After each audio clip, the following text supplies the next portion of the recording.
25절 말씀을 보시면 요셉은 형들이 곡식값으로 지불한 돈을 다시 그들의 자루에 넣습니다. 곡식을 나귀에 싣고 집으로 돌아가는 길에 한 사람이 여관에서 나귀에게 먹이를 주려고 자루를 풀었는데 돈이 자루에 있는 것을 발견하게 됩니다. 곡식은 얻었지만 본인들이 정탐꾼이라고 오해를 받고 있습니다. 그리고 형제 중에 한 명이 시므온이 감옥에 갇혀 있습니다. 요셉의 형제들은 아버지의 마음을 잘 알고 있었기에 베냐민을 어떻게 애굽으로 데려가야 할지 고민이 많았을 것입니다. 그런데 이게 어찌된 영문인지 이제는 곡식값도 지불하지 않았다는 오해를 받게 될 상황에 이른 것입니다. 아무리 둔감한 사람이라도 자신들의 삶에 지금 무언가 이상한 일이 벌어지고 있다는 사실을 깨닫게 될 것입니다. 우리 사랑하는 성도 여러분, 우리가 일이 잘 되거나 형통할 때, 그리고 그 사람과 많은 시간을 함께 보내지 않는다면, 그냥 어느 정도 그냥 적당한 관계 속에 있다면 이 사람이 어떠한지, 그리고 그 사람의 신앙이 어떠한지 알기가 어려울 것이며, 하지만 어떠한 사건이 일어나거나 상황을 통해, 문제를 통해 그 사람의 진짜 신앙이 무엇인지, 인성이 무엇인지 알게 됩니다. 제가 이제 청년부를 맡았을 때 청년들 안에 있는 모습들을 제가 좀 지켜보았습니다. 선교단체에서 훈련을 받거나 아니면 선교의 일정을 위해서 오랜 기간 준비할 때 처음에는 다 모든 사람들이 좋게 보였습니다. 이게 형제자매들의 피드백이었습니다. 그런데 한 6개월, 1년 정도 훈련을 받고 이 선교 일정을 준비하다 보면 좋은 때도 있지만 때로는 힘들고 어려운 일을 만날 때가 있습니다. 그때 그 사람의 진짜 인성이 나온다는 겁니다. 그 사람의 진짜 신앙이 나온다는 것입니다. 그래서 그 모습을 보고 정말 신앙과 인성의 훌륭한 사람들이 서로 함께 만나 교제하는 것도 제가 지켜보았습니다. 오늘 본문 28절 말씀을 보십시오. 그가 그 형제에게 말하되 내 돈을 도로 넣었도다. 보라 자루 속에 있도다.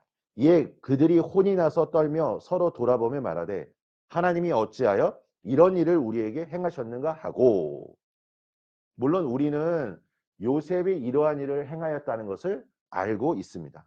그런데 요셉의 형들은 하나님이 왜 자신에게 이런 일을 겪게 하셨는지 하나님을 원망하고 있습니다. 그리고 그들이 아버지 야곱의 집에 도착하였을 때 그동안 겪었던 일들을 자세하게 아버지께 말씀드립니다. 그때 야곱의 반응이 36절입니다. 그들의 아버지 야곱이 그들에게 이르되 너희가 나에게 내 자식들을 잃게 하도다. 요셉도 없어졌고 시므온도 없어졌거늘 베냐민을 또 빼앗아 가고자 하니 이는 다 나를 해롭게 함이로다. 야곱은 요셉과 시므온에 이어 베냐민까지도 잃을 것이라는 두려움에 사로잡혀 지금 아들들을 비난하고 있는 것입니다.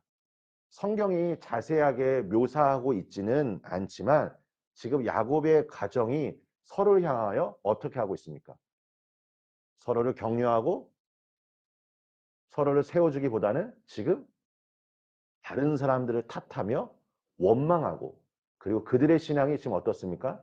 하나님께 불평하며 원망하고 있다는 것입니다. 우리는 지나온 과정 가운데 야곱과 야곱의 자녀들이 어떻게 행동했는지 잘 알고 있습니다.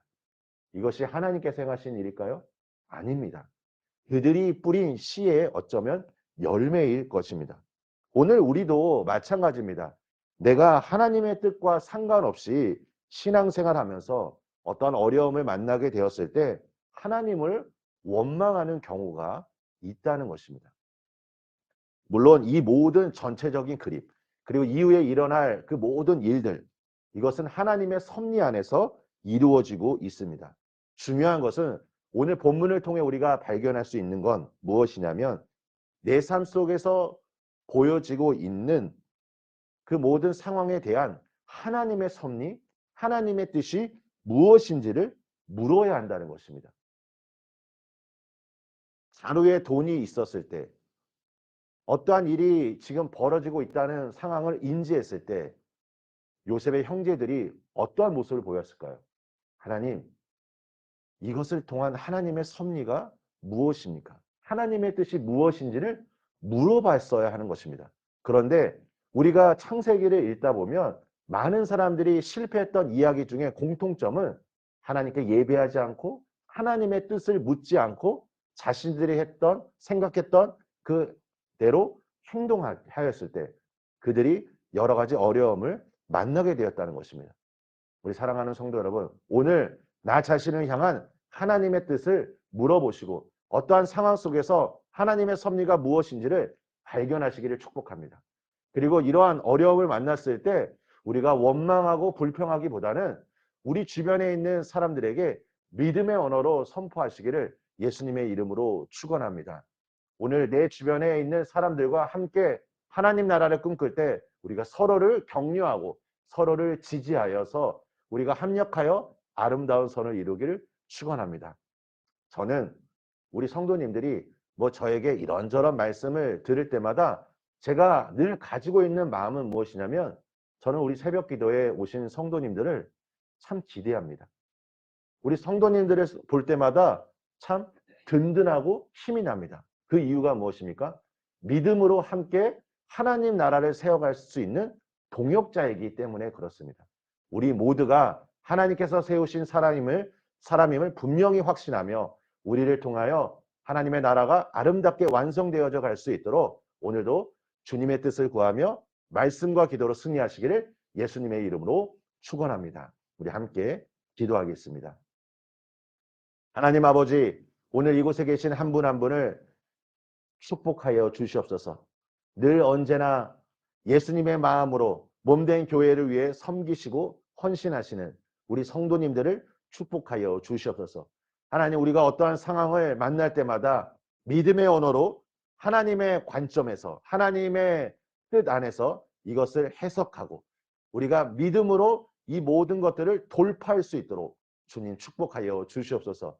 하나님, 오늘 나 자신을 향한 하나님의 뜻이 무엇인지를 주님께 물을 때 말씀 안에서 이 모든 것을 발견하게 해주시고 어떠한 상황을 만날 때마다 성령님 우리에게 지혜와 하나님의 감동으로 함께하여 주셔서 우리가 그 뜻을 향하여 순종하며 나아갈 수 있도록 축복하여 주시옵소서. 하나님, 오늘 이 시간을 기름 부어 주시옵소서. 오늘 주님과의 그 뜨거운 만남을 통하여 오늘 우리의 삶이 기쁨으로 삶의 터전으로 나아갈 수 있도록 주께서 축복하여 주시옵소서. 예수님의 이름으로 기도합니다. 아멘.